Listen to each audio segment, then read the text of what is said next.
मेरा नाम पूनम है और मेरी जिंदगी का हर दिन एक ही तरह से होता है। डर, घबराहट और एक ना खत्म होने वाली बेचैनी के एहसास के साथ। मैं चाहती हूँ कि मेरी सुबह भी उन लड़कियों की तरह हो जो सुकून से भरी होती हैं, जो घर की नरम आवाजों में अपनी जिंदगी की शुरुआत करती हैं। मगर मेरी सुबह हमेशा एक अनजाने ख्वाब के साए में ही होती थी। उस दिन भी जब मैं पूजा कर रही थी, हवा में एक अजीब सी ठंडक फैली हुई थी।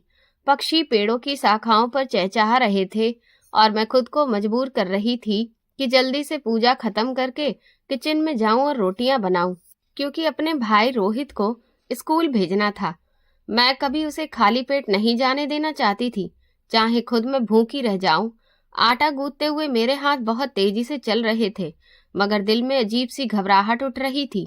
मैंने खुद को समझाने की कोशिश की कि शायद ये वही रोज का डर है जो हमेशा मेरे साथ रहता है, लेकिन आज दिल कुछ ज्यादा ही भारी लग रहा था, जैसे कोई आने वाली मुसीबत की आहट धीरे धीरे मेरे कानों में फुसफुसा रही हो।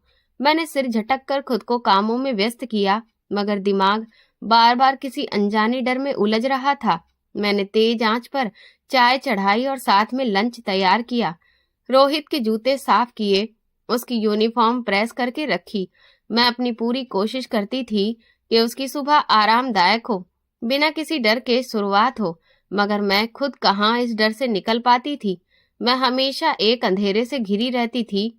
अभी मैं आटे की दूसरी लोई बना ही रही थी कि अचानक दरवाजा ऐसे पीटा गया जैसे कोई उसे तोड़ डालना चाहता हो। इस आवाज ने मेरे हाथों की हरकत रोक दी। मेरे दिल की धड़कन इतनी तेज हुई कि लगा अभी सीना फाड़कर बाहर आ जाएगी। मैंने कपड़े ठीक किए, गहरी सांस ली, मगर फिर भी हाथ कांप रहे थे। जैसे ही मैंने कुंडी खोली, सामने वही नजारा था जिसे देखने से मैं सबसे ज्यादा डरती थी। मेरा बाप मनोज, वो शराब की तेज बदबू से भरा हुआ। उसकी कमीज के बटन खुले थे, कपड़े मिट्टी से गंदे थे और आंखों में बेशर्मी व शरीर पर लड़खड़ाहट साफ दिख रही थी। ये कोई अचानक होने वाली बात नहीं थी, ये तो मेरे रोज का नासूर बन चुका था। मैंने धीरे से कहा, पापा अंदर आ जाइए, मगर अगले ही पल उसने गुस्से में चिल्लाकर कहा, हट जा सामने से, और जोर से मुझे धक्का दे दिया। मैं दीवार से टकराकर संभल गई, मगर दिल जैसे टूटकर जमीन पर गिर गया था। वो लड़खड़ाते कदमों के साथ अंदर आया, जैसे पूरी दुनिया उसकी दुश्मन हो। इस शोर से रोहित भी बाहर आ गया। उसके चेहरे पर वही पुरानी मायूसी, वही बेचैनी और वही सवाल मौजूद थे। वो सवाल जो एक 10 साल के बच्चे को कभी नहीं पूछना चाहिए। उसने कांपती आवाज में कहा, दीदी ये कब ठीक होंगे? कब हम लोग एक नॉर्मल जिंदगी जिएंगे? उसकी आंखों में ऐसे सपने थे जो शायद कभी पूरे नहीं होने वाले थे। मैंने अपनी आवाज को मजबूत बनाने की कोशिश करते हुए कहा, रोहित वो पापा हैं, जैसे भी हैं हमारे हैं। ये कहते हुए मेरे अंदर हजारों टीसें उठ रही थी। मुझे नहीं पता था मैं किसे समझा रही थी, रोहित को या खुद को। माँ के मरने वाले दिन भी मेरे बाप ने यही हालत बना रखी थी। उस दिन भी मैंने अपनी माँ का मातम चुपचाप मनाया था, मगर आज भी दिल के अंदर एक खामोश खाई सी भर गई थी। मेरा बाप बिस्तर तक पहुंचते पहुंचते जमीन पर गिरने लगा तो मैंने उसे सहारा देकर लिटा दिया। उसके कपड़ों की बदबू और नशे की भारी सांसों ने मुझे बेहाल कर दिया, मगर मैंने चादर उसके ऊपर डाल दी जैसे हर रोज करती थी। उसने आधी बंद आंखों से मुझे देखा और गालियां बकता रहा। हर शब्द मेरे दिल में तीर की तरह लग रहा था, मगर मैं चुप रही।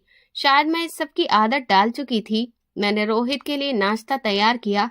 पराठों की खुशबू चारों तरफ फैल रही थी, मगर मेरा दिल अंदर से वीरान था। मैं उसके सामने बैठी और कहा, जल्दी खा लो, देर हो रही है। रोहित ने सिर झुकाकर खाना शुरू किया, मगर उसके हाथ कांप रहे थे। मैं उसकी पीठ सहलाती रही जैसे वो मेरा अपना बच्चा हो जो मेरे बिना टूट जाएगा।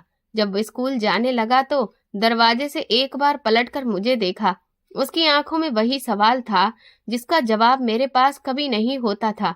मैंने मजबूरन मुस्कुराकर उसे विदा किया। दरवाजा बंद होते ही मैंने गहरी सांस ली। सुबह अभी खत्म भी नहीं हुई थी और मैं पहले ही बहुत थक चुकी थी। पीछे मुड़कर देखा तो मेरा बाप बिस्तर पर बेहोश पड़ा था। दिल किया कि चिल्लाकर रोऊं, कह दूं मेरी जिंदगी क्यों बर्बाद की, मेरी माँ की जिंदगी क्यों ले ली, मेरे भाई की मासूमियत क्यों छीन ली, मगर फिर भी मैं चुप रही, जैसे हमेशा रहती हूँ। मैंने घर थोड़ा साफ किया, अपने कपड़े बदले और काम पर जाने की तैयारी करने लगी। पद्मा मालकिन के घर मुझे सफाई करनी थी। आज देर हो रही थी, मगर मैं क्या करती? मेरे घर में कभी कुछ ठीक से रूटीन रहा ही नहीं। मैंने दुपट्टा ओढ़ा, दरवाजा बंद किया और गली की ओर कदम बढ़ाए। सुबह की धूप धीरे धीरे तेज हो रही थी, मगर मेरे अंदर अजीब सा बोझ उतरता जा रहा था। किसी अनजाने हादसे की आहट लग रही थी, जो मेरी आत्मा तक में सरसराहट भर रही थी। मुझे नहीं पता था कि आज का दिन मेरी जिंदगी बदलने वाला है, मुझे ऐसे तूफान के सामने खड़ा कर देगा जिसके बारे में मैंने कभी सपने में भी नहीं सोचा था। मुझे नहीं पता था कि आज मेरे जीवन का सबसे खतरनाक दिन है। काम पर जाते हुए मेरे कदम भारी थे, जैसे रात भर की घुटन अभी तक मेरे सीने से चिपकी हुई हो। मेरा बाप अभी भी बिस्तर पर ही पड़ा होगा। रोहित तो स्कूल जा चुका था कब का, मगर मेरा दिल फिर भी बेचैन था। मैंने खुद को समझाया कि शायद ये सिर्फ थकावट की वजह से है, मगर अंदर कुछ और ही हलचल हो रही थी। पद्मा मालकिन के घर पहुंचकर मैंने धीरे से उन्हें नमस्ते किया। वो आंगन में खड़ी थी और मेरी तरफ देखकर बोली, आज तुमने बहुत देर कर दी, सब ठीक तो है ना? उनके लहजे में वो नरमी नहीं थी जो हमेशा से होती थी। ऐसा लगा जैसे कि वो मेरे अंदर की बेचैनी पढ़ रही हो और इसी वजह से रोज के मुकाबले आज कुछ ज्यादा ही सख्ती दिखा रही हो। मैंने नजर झुकाकर कहा, मालकिन, थोड़ा सा मुझे वक्त लग गया। उन्होंने फिर कुछ कहना चाहा, मगर खुद को रोक लिया, जैसे समझ गई हो कि ज्यादा पूछने से मेरी तकलीफ और बढ़ जाएगी। मैं सीधा किचन में गई और वहां के अपने रोजमर्रा के काम करने शुरू कर दिए। आज नाश्ता थोड़ा सा खास था, क्योंकि मेहमान आने वाले थे।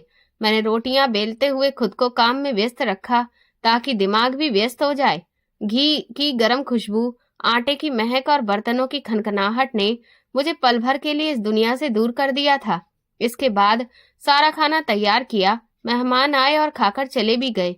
धीरे धीरे शाम होने लगी थी और मैंने रात के खाने की तैयारी भी शुरू कर दी थी।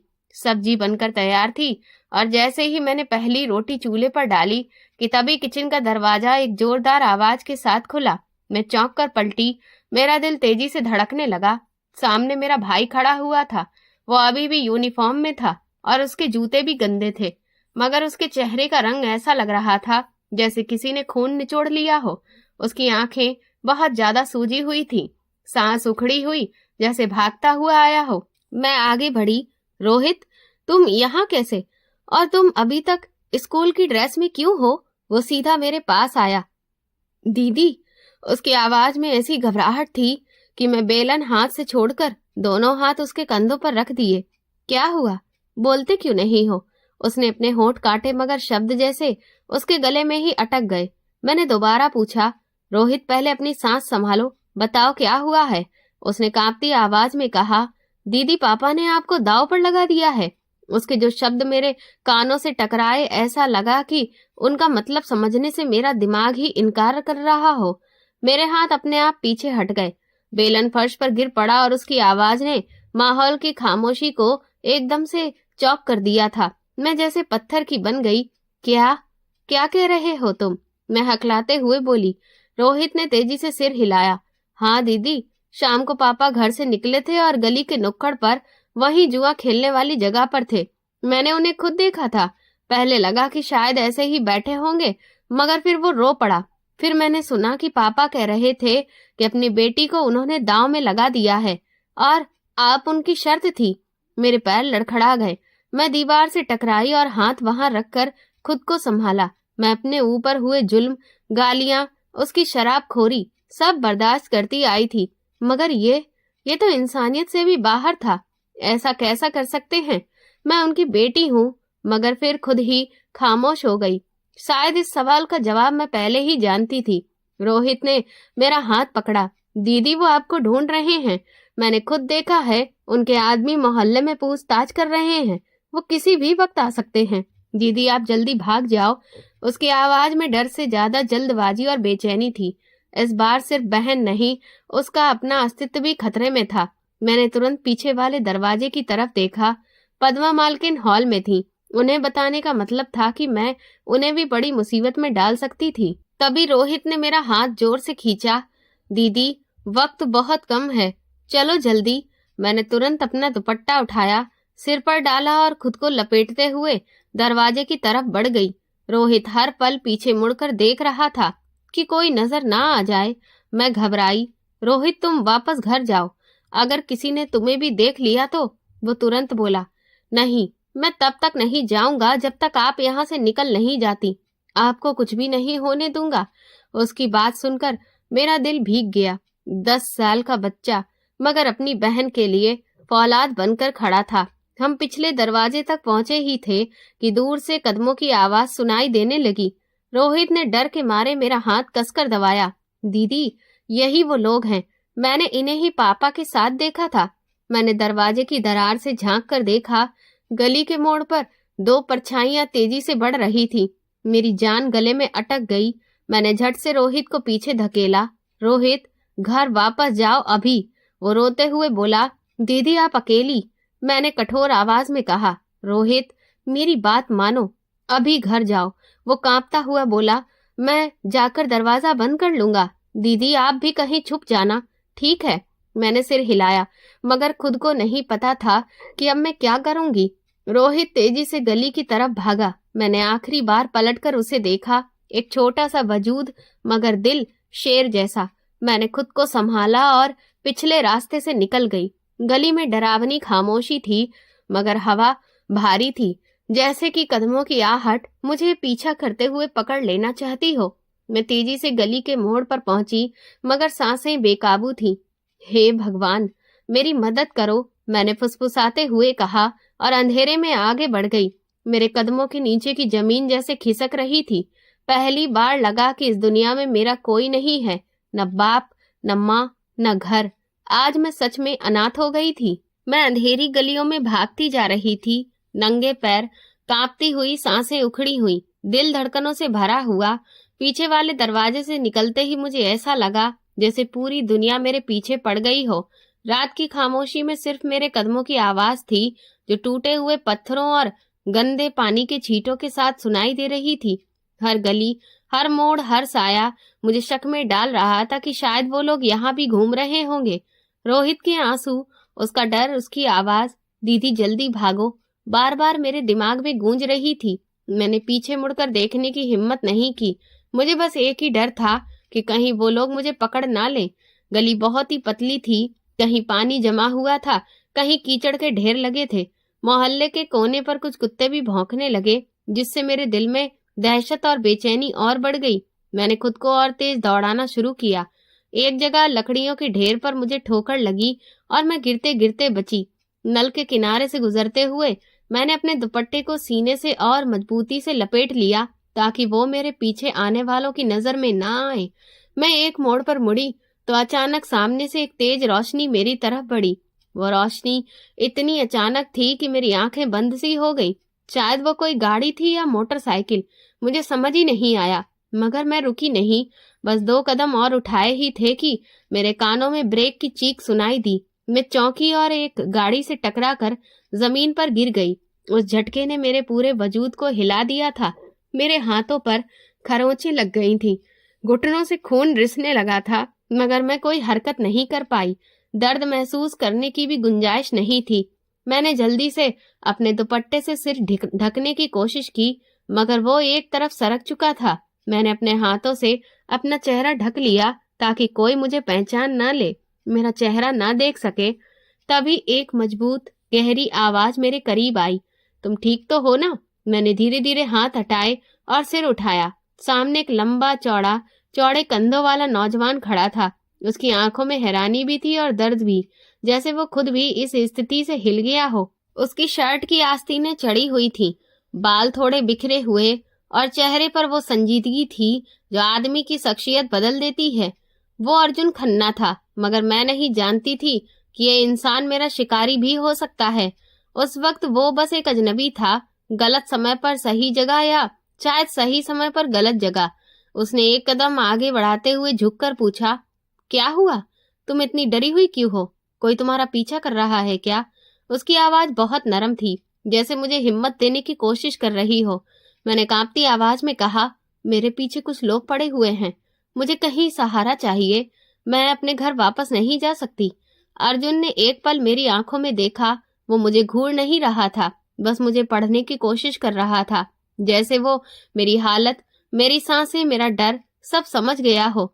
उसकी आंखों में एक पल को जैसे पहचान की लहर दौड़ी, जैसे उसे कुछ याद आया हो, मगर मैं इतनी डरी हुई थी कि मैं कुछ समझ ही नहीं पा रही थी। फिर अचानक वो सीधा खड़ा हुआ और बोला, चलो मेरे साथ चलो, तुम सुरक्षित रहोगी, यहाँ रुकना खतरनाक है। मैंने हिचकते हुए सिर हिलाया। मरने से तो बेहतर था किसी पर भरोसा कर लेना। मैं खुद से लड़ रही थी। मेरा दिल कह रहा था ये अजनबी है, भरोसा मत करो, मगर दिमाग कह रहा था अब कोई और रास्ता नहीं। वो लोग मेरे पीछे हैं, वो मुझे पकड़ सकते हैं। वो मुझे अपने साथ गाड़ी तक ले गया। मैं एक पल को सोचने लगी कि शायद मुझे भाग जाना चाहिए, मगर तभी दूर से कदमों की तेज आवाज आई, जैसे कोई दौड़ रहा हो। मैं घबरा गई और तुरंत गाड़ी का दरवाजा खोलकर अंदर बैठ गई। मेरा दिल बुरी तरह से धड़क रहा था, सांसें टूट रही थीं। अर्जुन ने दरवाजा बंद किया और गाड़ी सड़क की तरफ मोड़ दी। उसने रियर व्यू मिरर में एक नजर पीछे की गली पर डाली और सुकून भरे लहजे में बोला, फिक्र मत करो, अब कोई तुम्हें नहीं पकड़ सकता। तुम अभी मेरे साथ हो और मैं तुम्हें कुछ होने नहीं दूंगा। मैंने पहली बार उसका चेहरा ध्यान से देखा। उसके अंदाज में एक अजीब सा भरोसा था, मानो वो दुनिया का हर खतरा रोक सकता हो। मगर मुझे क्या पता था कि मैं उसी के पास बैठी थी जिसने मुझे मेरे ही खेल में हराया था।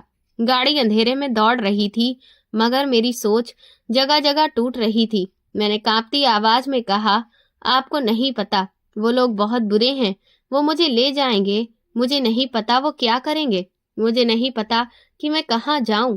अर्जुन ने धीमे से कहा, शायद तुम्हें लगता हो कि दुनिया में सब बुरे होते हैं, लेकिन हर कोई ऐसा नहीं होता। मैंने धीमी आवाज में कहा, मैं किसी पर भरोसा नहीं कर सकती। वो तुरंत बोला, मुझ पर भी नहीं। मैं खामोश रही। वो हल्का सा मुस्कुराया, मगर उसकी मुस्कुराहट में भी संजीदगी थी। तुम चाहो तो भरोसा मत करो, लेकिन अभी तुम्हें कहीं तो जाना है, और मैं ही वो आदमी हूँ जो इस वक्त तुम्हारे रास्ते में आया हूँ। सही वक्त पर। उसने गाड़ी की रफ्तार थोड़ा धीमी की, शायद मुझे सांस लेने का मौका देने के लिए। फिर उसने एक और मोड़ काटा। शहर की रोशनियां दूर दूर तक टिमटिमा रही थी। मैं शीशे से बाहर देखती रही, मगर मेरे अंदर सिर्फ एक ही सवाल गूंज रहा था, क्या मैं सच में सुरक्षित हूँ? अर्जुन ने अचानक से कहा, वैसे तुम्हारा नाम क्या है? मैंने धीरे से जवाब दिया, पूनम। उसने सिर हिलाया, जैसे उसे यही नाम सुनने की इच्छा हो। गाड़ी कुछ देर खामोशी से चलती रही। फिर उसने कहा, पूनम, मैं तुम्हें बचाने आया हूँ, नुकसान पहुंचाने नहीं। जब तुम्हें सच्चाई पता चलेगी, शायद तुम हैरान भी हो और परेशान भी, मगर अभी के लिए बस एक बात याद रखो, मैं तुम्हें किसी के हवाले नहीं करूंगा। मेरे दिल ने तेजी से धड़कना शुरू कर दिया। मैंने पूछा, कि आप मुझे जानते हैं? उसने एक पल को मुझे देखा, फिर नजर सड़क पर जमा दी। हाँ, इतना कि जितना तुम सोच भी नहीं सकती। मेरा खौफ एक नई सिहरन में मुड़ गया। मैंने धीरे से कहा, क्या मतलब है आपकी बात का? अर्जुन ने कोई जवाब नहीं दिया, सिर्फ गाड़ी की रफ्तार बढ़ा दी, और मैं उसके पहलू में बैठी सोचती रही कि शायद जिंदगी अभी खत्म नहीं हुई, बल्कि बहुत बुरी तरह से फंसने वाली है। अर्जुन की गाड़ी जैसे ही मुख्य सड़क से हटकर एक शांत पेड़ों से घिरी लंबी ड्राइव के रास्ते पर दाखिल हुई, तो मुझे एहसास हुआ कि मैं किसी साधारण जगह पर नहीं आ रही हूँ। दीवारों पर लगे बड़े बड़े लैंप, साफ सुथरी रोशनी और दूर से नजर आने वाला एक शानदार बंगला, ये सब कुछ मेरे लिए अजनबी था, बल्कि एक दरार पैदा कर देने वाला था। अर्जुन मुझे अपने आलीशान बंगले में लेकर आया। हर चीज मेरे लिए अजनबी थी। काले शीशों के बड़े बड़े दरवाजे, पत्थरों की नक्काशी से बना हुआ बड़ा सा फव्वारा, और खामोशी की वो हवा जिसमें मेरी अपनी धड़कन तक गूंज रही थी। दरवाजे के सामने गाड़ी रुकते ही उसने आराम से बाहर कदम रखा और मेरे लिए दरवाजा खोला। उतर जाओ, उसने मामूली संजीदगी से कहा। मैं उसके कदमों के साथ नीचे उतरी और अपने आसपास देखा। यहाँ सब कुछ बहुत बड़ा, बहुत साफ सुथरा और मेरे लिए भरोसा ना कर पाने के काबिल था। मेरे दिल में डर था, मगर रात भर जागने के बाद मेरा शरीर भी साथ छोड़ रहा था। ऐसा लग रहा था कि अगर मैं एक कदम भी और दौड़ने की कोशिश करती तो शायद बेहोश होकर गिर जाती। जैसे ही वो मुझे साथ लेकर अंदर बढ़ा, कॉरिडोर की रोशनी ऑन हो गई और अंदरूनी हॉल के बीच में खड़ी एक बड़ी और अच्छी पर्सनैलिटी की बूढ़ी औरत ने हमें देख लिया। वो सफेद रंग का दुपट्टा ओढ़े, कायदे से बंधी चोटी और हाथ में माला पकड़े हुए थी। वो इतनी शानदार शख्सियत लग रही थी जिन्हें देखकर कदम खुद ब खुद धीमे हो जाते हैं। उन्होंने हैरत भरी आवाज में पूछा, अर्जुन, ये लड़की कौन है? मेरी सांस रुक गई। अर्जुन एक लम्हे को रुक गया, जैसे सोच रहा हो कि क्या कहे। मैंने उड़ती हुई नजर से उन्हें देख रही थी। शायद वो सच बोले, शायद वो कोई बहाना बनाए, मगर अगले ही लम्हे वो बिना किसी झिझक के बोला, दादी, ये मेरी पत्नी है। मेरे कदमों के नीचे से जैसे जमीन खिसक गई। मैंने अचानक पीछे देखा, जैसे कि मैं किसी पनाह की तलाश कर रही हूँ। मैं होठ खोलना चाहती थी, मगर आवाज गले में ही दफन हो गई। बंगले की शान और शौकत एक तरफ, मगर इस बात ने मेरे अंदर की दुनिया हिलाकर रख दी थी। दादी जी हैरत से आगे बढ़ी। ये शादी कब हुई? उनकी आवाज में हैरानी से ज्यादा एक अजीब सा यकीन ना कर पाने वाला अंदाज था, जैसे वो सच सुनकर ही आगे बढ़ेंगी। ये झूठ इतना बड़ा था कि मैं चिल्ला भी नहीं सकी। मेरी जुबान जैसे पत्थर की हो गई। मेरी आंखें अर्जुन पर जम गईं कि शायद वो बात बदल दे, मगर वो बड़े ही सुकून भरे अंदाज में बोला, अभी बस 3-4 दिन पहले ही फार्म हाउस पर बहुत ही सादगी से शादी हुई थी। मैं अंदर ही अंदर टूट रही थी, चाहकर भी कुछ नहीं कर पा रही थी। मुझे लगा जैसे मेरे अंदर की सारी हिम्मत बिखर गई है। मैंने एक कदम पीछे हटने की कोशिश की, मगर अर्जुन ने धीरे से मेरा बाजू पकड़ लिया, ऐसे कि कोई देख न सके। मगर मैं समझ गई कि अब मैं यहाँ से निकलने की इजाजत नहीं रखती। दादी जी हमारे बीच आईं और हालात के बावजूद नरमी से उन्होंने मेरा हाथ पकड़कर बोली, आओ बेटा, मेरे पास आकर बैठो। मैं उनके पास गई और वो मुझे साथ वाले सोफे पर बिठाकर प्यार से देखने लगी। बेटा, तुम अब हमारी बहू हो। उनके लहजे में एक ऐसा प्यार था जिसे सुनकर मेरी आंखें भारी हो गईं। मेरे आंसू चुपचाप गिर रहे थे, मगर आवाज न निकली। वो समझी शायद ये खुशी के आंसू हैं, शायद नए रिश्ते का दबाव है, मगर उन्हें क्या पता था कि मेरे अंदर कितनी बेबसी, कितनी उलझने और कितना डर है। उन्होंने माला एक तरफ रखी और फिर मेरे हाथ पर हाथ रखकर बोली, अर्जुन ने बताया क्यों नहीं, हमें तो बहुत खुशी होती, लेकिन खैर, भगवान का शुक्र है कि तुम इस घर की रौनक बनकर आ गई हो।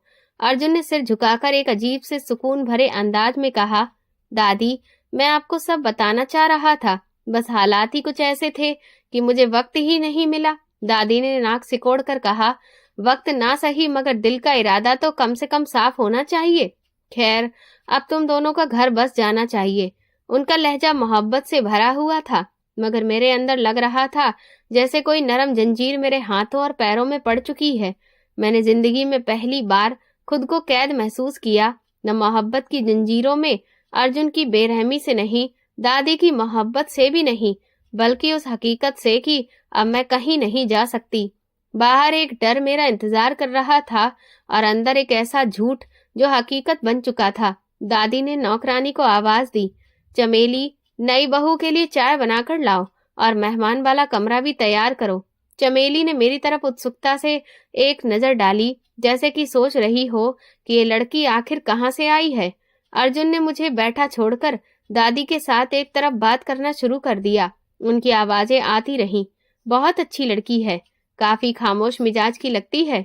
हाँ दादी जी, बहुत समझदार है। उसके घर वाले।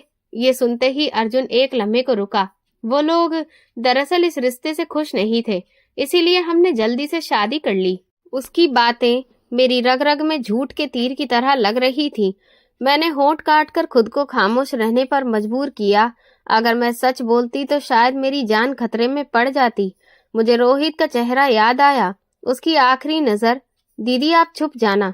और मैं खामोश रही, क्योंकि मेरे पास कोई घर वापस जाने के लिए था ही नहीं। मैंने धीरे से सर झुकाकर अपनी आंखें बंद की। मैंने खुद से कहा, पायल, अब तुम्हारी जिंदगी वो नहीं रही जो पहले थी, और शायद कभी वापस आएगी भी नहीं।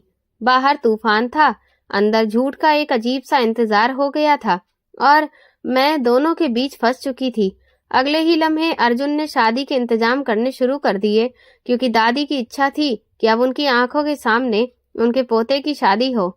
दादी के कमरे से निकलते ही उसने मुझे देखा, ना उसने कुछ पूछा, बस सीधा लंबे हॉल के आखिर में मौजूद उस कमरे की तरफ बढ़ गया जहां पर आम तौर पर घर के बड़े फैसले लिए जाते थे। मुझे लगा शायद वो कुछ और सोचेगा, शायद बात टल जाएगी, मगर उसके कदमों में एक ऐसा यकीन था जो मुझे अंदर तक हिला रहा था। वो नौकर से कह रहा था, पंडित जी को तुरंत बुलाओ और कुछ खास लोगों को भी इस शादी में शामिल होने के लिए इनवाइट कर लो। उसकी आवाज में कोई हिचकिचाहट नहीं थी, जैसे ये सारा नजारा, ये सब कुछ पहले से ही तय किया जा चुका हो। मैं जैसे पत्थर की बन गई, जुबान हिलने को तैयार नहीं थी। मेरा दिल चाहता था कि मैं चिल्लाऊं, रोक दूं या भाग जाऊं, मगर मेरा शरीर ऐसा हो गया था जैसे किसी ने मेरी रगों में पानी की बजाय खौफ भर दिया हो। मैंने आसपास देखा, बंगले की बड़ी बड़ी दीवारें, लंबे पर्दे और वो खामोशी, सब मुझे जकड़ रहे थे। मेरी सांसें अजीब सी उखड़ रही थी, मगर मैं फिर भी बाहर जाने का रास्ता तलाश कर रही थी। लेकिन मुझे एहसास था कि बाहर वे लोग हैं जो मुझे पकड़ने के लिए आवारा जानवरों की तरह घूम रहे हैं। और बस 2-3 घंटे गुजरे। कुछ लोग बंगले में आ चुके थे। हॉल में टेबल के आसपास रिश्तेदार बैठे थे, पंडित जी भी मौजूद थे। ये सब मेरे खिलाफ तय किया जा रहा था। अर्जुन ने मेरे सामने एक खास तरह की कुर्सी रखी। तुम यहाँ बैठो, वो बोला, जैसे कि ये कोई साधारण सा मामला हो। मेरा दिल चाहता था कि मैं मना कर दूं, मगर दादी के आने की आहट सुनते ही मैं खामोशी से बैठ गई। दादी ने मुस्कुराकर मेरे सर पर हाथ रखा। बेटा, घबराना मत, अब सब अच्छे से हो जाएगा। अच्छे से हो जाएगा? ये शब्द मेरे दिल पर बोझ की तरह गिर पड़े। मैं अपनी जगह बेजान सी बैठी रही और दिल में ऐसी खामोशी उठ रही थी जो शायद किसी के कानों तक नहीं पहुंच सकती थी। पहली बार किसी ने मेरा नाम ऐसे पुकारा जैसे मैं कोई चीज हूँ। इसके बाद दादी मुझे कमरे में लेकर गईं। उन्होंने मुझे एक बहुत ही खूबसूरत सा लहंगा दिया और 2-3 लड़कियां मुझे तैयार करने के लिए कमरे में मौजूद थी। कुछ देर में उन्होंने मुझे दुल्हन की तरह सजा दिया। आईने में जब मैंने खुद को देखा तो यकीन नहीं हुआ कि ये मैं ही हूँ। मैं तो सोच भी नहीं सकती थी कि मैं इतनी खूबसूरत भी लग सकती हूँ। जब मैं कमरे से बाहर निकली तो हैरान रह गई। सामने मंडप सज चुका था। पंडित जी मंत्र पढ़ने लगे। जैसे जैसे रस्में आगे बढ़ रही थीं, मेरे अंदर अजीब सी बिजली दौड़ रही थी। ये मेरे लिए बहुत बड़ा फैसला बनने वाला था। मैंने एक किनारे से अर्जुन को देखा। वो बेहद सुकून में बैठा था, जैसे उसे सब कुछ पहले से पता हो। मेरी दुनिया रुक गई थी, सांसें तक रुक गई थी। मुझे लगता था जैसे चारों तरफ अंधेरा है, सिर्फ मंत्रों की आवाज और मेरे दिल की धड़कन सुनाई दे रही है। मैंने अपने होंठ खोलना चाहा, मगर वे जैसे जम गए थे। जब मेरी मांग में सिंदूर भरने की बारी आई तो मेरा चेहरा अर्जुन की तरफ घुमाया ही नहीं जा रहा था, मगर दादी ने मेरे सर पर हाथ रखा और बड़े प्यार से कहा, बेटा, उसकी तरफ देखो। मैंने आंसुओं में डूबकर अर्जुन को अपनी मांग में सिंदूर भरने की इजाजत दे दी। और जैसे ही रस्म पूरी हुई, मुझे लगा जैसे किसी ने मेरी आत्मा को नोचकर फेंक दिया हो। दिल जैसे मर गया हो। इसके बाद उसने मुझे मंगलसूत्र पहनाया। हर विधि के साथ मेरा दिल और भारी होता जा रहा था। फेरे लेते हुए मेरी नजरें नीचे थीं। मेरी आंखों के सामने सिर्फ मेरे भाई का चेहरा घूम रहा था। दीदी, आप कहीं छुप जाना। अब मैं कहाँ छुप सकती थी? बहुत कुछ बदल गया था, मगर मेरा दिल वही था। मैं अभी भी वही पूनम थी जो गली में भाग रही थी, डर के मारे कांप रही थी, हर कदम पर अपना वजूद खो रही थी। लेकिन दुनिया यही समझने वाली थी कि मैं किसी की पत्नी हूँ। फिर मैंने अर्जुन की तरफ देखा। उसके चेहरे पर एक ऐसा भाव था जैसे वो ये लम्हा जीतने के लिए ही पैदा हुआ हो। ना उसके चेहरे पर ठहराव था, ना कोई दुख, जैसे उसने शादी नहीं, कोई जंग जीत ली हो। शादी हो गई। दादी ने मुझे गले लगाकर आशीर्वाद दिया। भगवान तुम्हारी जोड़ी सलामत रखे, हमेशा खुश रहना बेटा। उनकी बाहों में मुझे माँ की खुशबू तो नहीं मिली, मगर एक ऐसी मोहब्बत जरूर मिली जिसकी मैं खुद को हकदार नहीं समझ पा रही थी। मैं खुद से पूछ रही थी, क्या ये आशीर्वाद मेरे लिए अच्छा है या मैं किसी कैद में हूँ। मैं रो भी नहीं सकती थी, चिल्ला भी नहीं सकती थी, बस चुप थी। खामोशी कभी कभी सबसे बड़ा जुर्म बन जाती है, मगर उस वक्त मुझे यही लगा कि यही एक रास्ता है। मैंने चेहरा झुका लिया, अपनी चुनरी को मजबूती से थामा और दिल में आंसू उतरने लगे, क्योंकि अब मैं भाग भी नहीं सकती थी। मैं अर्जुन की पत्नी बन चुकी थी। ये शब्द इतने कठोर थे कि मेरा पूरा वजूद डगमगा गया। मैंने धीरे से खुद को कहा, किस्मत का खेल बदल चुका है और तुम इस खेल की एक मोहर बन चुकी हो। मेरी नजर अचानक दरवाजे की तरफ गई। यहीं से मैं अभी कुछ देर पहले अंदर आई थी, बहुत मजबूत, डरी हुई, भागती हुई। और वो वही दरवाजा है अब, जो मेरे लिए बंद था, हमेशा के लिए। कमरे में दाखिल होते ही मैं अर्जुन पर बरस पड़ी। शादी होने के तुरंत बाद दादी जी ऊपर वाले कमरे में चली गई थी और हॉल में मौजूद सारे रिश्तेदार भी जा चुके थे। तो इस वक्त अर्जुन मुझे पहली मंजिल पर मौजूद बड़े कमरे में लाने की कोशिश कर रहा था। दरवाजा बंद होते ही मैं उसके सामने आकर खड़ी हो गई और जैसे सारा दबाव एकदम से बाहर निकल आया हो, मैं चिल्ला पड़ी, आपने ऐसा क्यों किया? आप तो बस मेरी मदद कर रहे थे ना। मेरी आवाज कम थी मगर मैं खुद को पीछे नहीं हटा पाई। मैंने सोचा था कि वो कम से कम शर्मिंदा होगा, शायद पछतावे का कोई इशारा देगा, मगर वो तो मुस्कुरा दिया, जैसे मेरा गुस्सा उसके लिए कोई खेल हो। उसके सामने खड़ी होकर मुझे पहली बार अंदाजा हुआ कि यह इंसान लापरवाही की हद तक अपने फैसलों पर यकीन रखता है। वो गहरी सांस लेकर कमरे में आराम से चलता हुआ आया और बोला, मैंने तुम्हें देखा था और बस अपना दिल हार बैठा पायल। ये जुमला मुझे गुस्सा दिलाने के लिए काफी था। मैंने रोते हुए कहा, ये प्यार नहीं था, ये एक मौका था। आपने मेरी मजबूरी को इस्तेमाल किया है। आपने सिर्फ एक आसान रास्ता चुना है, बस। मैं उसके सामने खड़ी थी, लेकिन अंदर से टूटती जा रही थी। मैं चाहती थी कि वो कम से कम एक लम्हे के लिए शर्मिंदा हो, मगर उसके चेहरे पर एक अजीब सा भरोसा था। वो धीरे धीरे मेरे पास आकर खड़ा हुआ और धीमी आवाज में बोला, हो सकता है, मगर अब तुम मेरी पत्नी हो। उसकी नजर में वो नरमी थी जो किसी को भी कमजोर कर दे, मगर उसके पीछे छुपा अधिकार इतना कठोर था कि मैं पीछे हट गई। उसका एक कदम आगे बढ़ना ही मेरे लिए खतरे की घंटी था। मैंने खुद को दीवार के साथ लगा लिया, जैसे मेरे पास अब कोई जगह ही नहीं बची हो।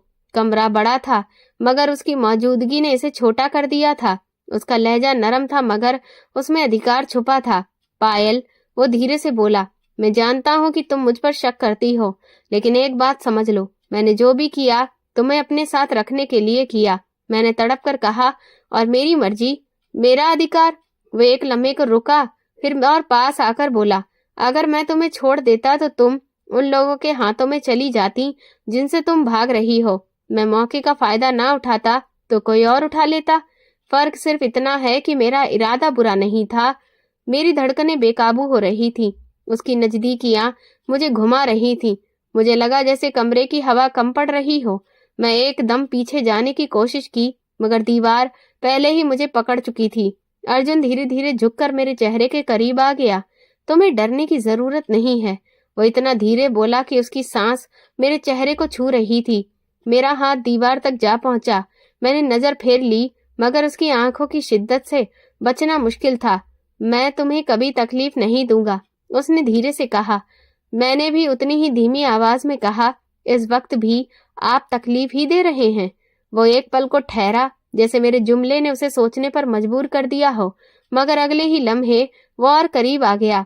तुमने खुद को कमजोर समझ लिया है, मगर तुम इतनी कमजोर नहीं हो। अगर होती तो उन गलियों से जिंदा नहीं निकलती। मैं तुम्हें बचाने आया था पायल, और आगे भी यही करूंगा। उसकी गर्म सांसें मेरे गाल को छू रही थी। मैं घबरा गई। उसके शब्द, उसका अधिकार, उसकी गिरफ्त, सब मिलकर मुझे किसी ऐसे जाल में ले जा रहे थे जहां से निकलना नामुमकिन था। मेरे अंदर जंग चल रही थी, खौफ, गुस्सा, कमजोरी, बेबसी। एक पल को लगा मैं चिल्ला दूंगी, मगर अगले ही पल मेरी आवाज जैसे अंदर ही दब गई। मैं उसे धक्का देना चाहती थी, मगर मेरे हाथ उठ ही नहीं रह सके। अर्जुन ने मेरी घबराहट देखकर हाथ पीछे हटा लिया, लेकिन उसकी आंखों में वही यकीन था। वो बोला, तुम चाहो तो मुझसे नफरत कर लो, मगर सच्चाई ये है कि अब मैं तुम्हारी जिंदगी का हिस्सा हूँ। तुम्हें जितना भी वक्त लगे, मैं तुम्हें तकलीफ नहीं होने दूंगा, और ना ही किसी को तुम्हें छूने दूंगा। आखिरकार मैं खामोश हो गई, जैसे हार मान ली हो। मुझे लगा मैं लड़ाई हार नहीं रही थी, बल्कि लड़ने की हिम्मत ही खत्म हो चुकी थी। मेरे अंदर एक खालीपन पैदा हो गया था, जिसमें कोई आवाज नहीं गूंज रही थी। मैं धीरे धीरे नीचे बैठ गई और दुपट्टा अपनी गोद में समेट लिया। अर्जुन कुछ लम्हों तक मुझे देखता रहा, फिर बोला, तुम आराम करो, आज का दिन बहुत भारी था तुम पर, कल बात करेंगे। वो दरवाजे की तरफ बढ़ा, एक लम्हे को रुक कर मुड़ा और बोला, चाहे तुम मानो या न मानो, ये घर तुम्हारा भी है। दरवाजा बंद हुआ तो कमरे की खामोशी मेरे ऊपर ऐसे गिरी जैसे कोई पहाड़ हो। वो रात मेरे दिल का सबसे भारी बोझ बनकर रह गई। एक ऐसा लम्हा जिसने मुझे समझा दिया कि ये शादी, ये रिश्ता मेरी जिंदगी की सबसे बड़ी कसौटी है। अगली सुबह मैं अर्जुन के बराबर में बैठी रो रही थी। रात भर आंख नहीं लगी थी। ढेर सारे ख्याल दिमाग को खींचते रहे। दिल पर बोझ जमता जा रहा था। खौफ और बेचैनी की अजीब सी गिरफ्त मुझे चैन नहीं लेने दे रही थी। अर्जुन रात को मेरे करीब आकर रुक तो गया था, मगर मेरे अंदर की जंग कम नहीं हुई थी। सुबह की हल्की रोशनी जैसे ही कमरे में फैली, मेरा सब्र का बांध टूट गया। मैं खामोशी से आंसू बहाती रही, लेकिन शायद मेरी सांसों की कपकपाहट ने अर्जुन की नींद तोड़ दी। वो मेरी सिसकियां सुनकर तुरंत उठ बैठा। उसका चेहरा रात की थकान लिए हुए था, मगर अचानक चौंक कर वो मेरी तरफ झुक आया। पायल, तुम रो क्यों रही हो? क्या किया है मैंने? उसके लहजे में एक अजीब सा प्यार था। शायद पहली बार उसे मेरे रोने से फर्क पड़ा हो। वो मुझे पहले कठोर शब्दों में, हुक्म के अंदाज में देखता था, मगर आज वो हद से ज्यादा हैरान था। मैंने आंसू पोंछ कर कहा, मेरा भाई रोहित, वो अकेला है। मैं जितना भी मजबूत बनने की कोशिश करती, मगर ये बात कहते ही मेरी आवाज फट गई। रोहित का चेहरा मेरी आंखों के सामने घूम गया। उसका छोटा सा चेहरा, वो थके हुए जूते, वो ख्वाबों से भरी आंखें। मैं उसे इस तरह छोड़कर आई। वो डर गया होगा, वो रो रहा होगा। उसे मैं अकेला छोड़ आई हूँ। अर्जुन खामोश हो गया। शायद पहली बार मेरे दर्द से वो टकराया था। वो कुछ कहना चाहता भी था तो शब्द नहीं मिले। उसकी आंखों में वही तेजी थी, मगर उसके पीछे सवाल थे, परेशानी थी और शायद एक एहसास भी। वो मेरे बारे में जो सोचता था, शायद पहली बार उसे उसमें दरार दिखाई दी। पायल, वो धीरे से बोला, मगर मैंने उसकी तरफ नहीं देखा। मेरी आवाज टूट चुकी थी। मैंने अपना चेहरा दोनों हाथों में छुपा लिया। आंसू मेरी उंगलियों के बीच से गिरने लगे। मुझे लगा जैसे मैं दुनिया की सबसे बेकार बहन हूँ। मैं हर हाल में रोहित को बचाना चाहती थी। मैंने उसके लिए ही काम किया था, उसके लिए ही भूखी रही थी, और आज उसी को सबसे कठोर, खौफनाक माहौल में अकेला छोड़कर आई थी। अर्जुन ने हैरानी से मुझे देखा। शायद उसे पहली बार एहसास हुआ कि मैं इंसान हूँ, कोई सौदा नहीं। यह एहसास उसके चेहरे पर साफ था। उसकी आंखों की शिद्दत कुछ देर के लिए नमी में बदल गई। शायद उसने कभी मुझे इस तरह रोते नहीं देखा था। वो हमेशा मुझे एक मामले, एक फैसला, एक जरूरत की तरह देखता रहा था, लेकिन आज उसने मुझे एक टूटी हुई लड़की की तरह देखा। वो मेरे पास आकर बैठा और बोला, मैं रोहित को साथ लेकर आऊंगा। मेरे हाथ रुक गए। मैंने धीरे से चेहरा ऊपर किया। वो इतना करीब बैठा था कि मैं उसकी सांसों की गर्मी महसूस कर सकती थी, मगर आज उन सांसों में वो शिद्दत नहीं थी, सिर्फ नमी थी। मैंने कांपती आवाज में पूछा, सच? मेरी आवाज में बच्चों जैसा यकीन था, जैसे मैं किसी ऐसे वादे की उम्मीद में खड़ी थी जिस पर मेरी जिंदगी टिकी हो। हाँ पायल, अर्जुन ने कहा, मैं वादा करता हूँ, मैं तुम्हें उदास नहीं देख सकता। उसकी आवाज में पहली बार कोई बनावट नहीं थी, ना कोई खेल, ना कोई जीत, ना कोई आदेश, सिर्फ एक गहरा सच्चा वादा। उसने हाथ बढ़ाया, लेकिन मुझे छुआ नहीं, बस इतना करीब रखा कि मुझे एहसास हो कि वो बहुत गंभीर है। पहली बार उसके लहजे में नरमी और सच्चाई महसूस हुई, जैसे वो पहली बार समझ रहा हो कि मैं क्यों चुप थी, क्यों टूट रही थी। मेरी आंखों के नीचे हल्की सूजन थी, मगर दिल के अंधेरे में पहली बार कोई रोशनी उतरी थी। उस रोशनी ने मेरे अंदर उम्मीद का छोटा सा दरवाजा खोला। मेरी आंखों में उम्मीद की छोटी सी चमक आई। मैंने धीरे से सिर हिलाया, जैसे आंसुओं में भरोसा हो कि मैं अर्जुन के इस वादे पर यकीन करना चाहती हूँ, चाहे आधा ही क्यों ना हो। रोहित की फिक्र अभी भी थी, बहुत ज्यादा थी, मगर अब कम से कम कोई था जो उसे ले आएगा। कोई ऐसा जो जान लेने वाला नहीं था, बल्कि जीवन में धकेले जाने के बाद भी वापस लेने की जिम्मेदारी उठा रहा था। शायद पहली बार मुझे लगा कि अर्जुन जालिम नहीं, बस अकेला है। वो शख्स जिसने जिद में, जुनून में, जरूरत में मुझे अपनी जिंदगी में शामिल कर लिया था, जिसने मुझसे शादी कर ली थी। शायद वो भी अंदर से खाली था। शायद वो भी कुछ ढूंढ रहा था, जैसे मैं ढूंढ रही थी। मोहब्बत नहीं, मगर कोई ऐसा एहसास जो इंसान को इंसान बना दे। मैंने धीरे से कहा, अर्जुन, बस आप रोहित को ले आओ, जहां भी हो उसे ले आओ। वो नरमी से बोला, मैं वादा करता हूँ, तुम्हें कभी अकेला महसूस नहीं होने दूंगा। ये वादा हल्के से मेरे दिल पर बैठ गया। शायद ये सच हो, शायद झूठ, मगर फिलहाल यही एक रास्ता था जो मुझे टूटने से रोक रहा था। रोहित की फिक्र ने रात भर मुझे चैन नहीं लेने दिया था। कमरे की खामोशी, हल्की सी अंधेरी रोशनी, खिड़की से आती ठंडी हवा, सब कुछ मुझे उस छोटे बच्चे की याद दिलाती रही जो मेरी सारी दुनिया था। मैं बिस्तर पर करवटें बदलती रही थी, मगर नींद का एक कतरा भी मेरी पलकों पर नहीं आया। अर्जुन के वादे ने थोड़ी हिम्मत जरूर दी थी, मगर दिल को सुकून नहीं मिला था। हर पल यही सोच रही थी, रोहित अब कहाँ होगा, किस हालत में होगा, उसने कुछ खाया भी होगा या नहीं, कहीं वो रो तो नहीं रहा होगा। मगर अर्जुन के शब्द मेरे दिल में बार बार गूंज रहे थे, मैं उसे ले आऊंगा। मैंने कई बार आंखें बंद की और सोचा, शायद पहली बार मैं किसी ऐसे इंसान के साथ हूँ जो मेरा दुश्मन नहीं है। उसकी आंखों में अजीब सा अपनापन था जो किसी गुंडे में नहीं हो सकता था। मैंने अर्जुन को पहली बार इस नजर से देखा। सच तो ये था कि उसकी आंखें बहुत सख्त थीं, उसके फैसले जिद्दी थे, मगर उन गहरी भूरी आंखों में कहीं न कहीं एक सच्चाई छुपी थी, ऐसी सच्चाई जो झूठ का नकाब ओढ़े हुए नहीं थी। मैं सोचती रही, क्या वाकई वो वैसा इंसान है जैसा मैंने समझ रखा था, या वो भी अपने हालात, अपने अकेलेपन, अपने जख्मों की वजह से ऐसा है। मुझे लगने लगा कि शायद वो मुझे नुकसान पहुंचाने वाला नहीं है। ये ख्याल पहले तो अजीब लगा, मगर जैसे जैसे वक्त गुजरा मैंने दिल को समझाना शुरू किया कि कहीं न कहीं अर्जुन के अंदर भी इंसान है। शायद वो कभी किसी के साथ नरमी से नहीं बोला, शायद किसी ने उसे ये मौका ही नहीं दिया कि वो नरम हो सके, शायद उसके पास भी कोई नहीं था जिससे वो अपने दिल का बोझ बांट सके। इसी वक्त वो कमरे में दाखिल हुआ। उसके कदम नरम थे, जैसे पहली बार वो किसी एहसास का ख्याल रख रहा हो। मेरे पास आकर बैठा और प्यार से बोला, पायल, मैं तुम्हें बुरे दिनों से निकालकर अच्छे दिनों में लाना चाहता हूँ। ये सुनकर मैं थोड़ी देर के लिए पत्थर हो गई। ये वही बात थी जिसकी मैं शायद पूरी जिंदगी से इंतजार कर रही थी। कोई ऐसा जो ये ना कहे कि मैं बोझ हूँ, या मैं कमजोर हूँ, या सिर्फ जरूरत हूँ, बल्कि ये कहे कि मैं बेहतर जिंदगी की हकदार हूँ। मेरा दिल कमजोर पड़ रहा था और मैं चाहकर भी उसे झुटला नहीं पा रही थी। मुझे याद आया कि कैसे मैं बचपन से लेकर आज तक सब कुछ अकेले सहा। माँ की मौत, अपने बाप का पागलपन, गरीबी, भूख, लोगों के ताने, मैं लगातार इन सब से लड़ती रही थी, और आज पहली बार किसी ने लड़ने का वादा मेरी जगह किया था। शायद इसलिए मेरे दिल की दीवारें धीरे धीरे नरम पड़ती जा रही थी। उसने मेरा हाथ पकड़ा तो उसका एहसास अजीब सा सुरक्षित लगा, जैसे वो हाथ नहीं एक पनाह हो, जैसे बरसों बाद किसी ने मेरा हाथ इसलिए पकड़ा हो कि मुझे संभाल सके, ना कि मुझे गिरा दे। मैंने अचानक अपना हाथ पीछे नहीं खींचा, और शायद यही वो लम्हा था जब मेरे दिल ने मान लिया कि वो मेरे लिए अजनबी जरूर है, लेकिन मेरा दुश्मन नहीं है। जैसे मैं बरसों बाद पहली सांस ले रही हूँ। अर्जुन के लिए शायद ये लम्हा साधारण हो, मगर मेरे लिए ये किसी नई दुनिया का दरवाजा खोलने जैसा था। मैंने कभी जिंदगी में किसी मर्द पर भरोसा नहीं किया था।